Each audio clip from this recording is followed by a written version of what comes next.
Yung ba, number one cause ng pimple is yung pagpupuyat. Alam niyo ba kung bakit ako nagpupuyat? Panoorin niyo yung While You Were Sleeping.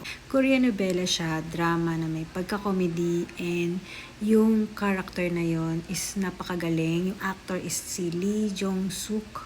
Tama ba? Correct me if I'm wrong.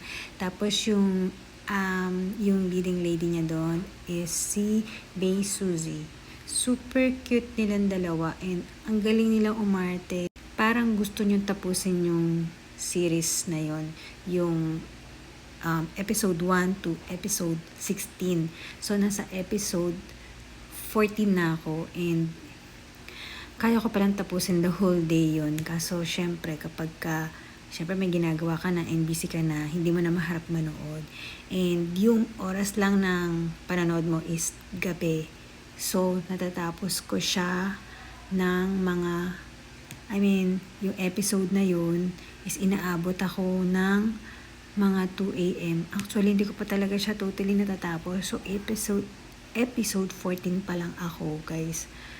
Pero gusto ko na siyang tapusin. Mamaya panonoorin ko ulit and bukas naman walang gagawin and of course, Sunday, mag-church tayo. But then, tatapusin ko siya kasi ang ganda-ganda niya. Kaya kayo guys, panoorin nyo. Ang ganda talaga nung na yun, ng Korean novela na yun.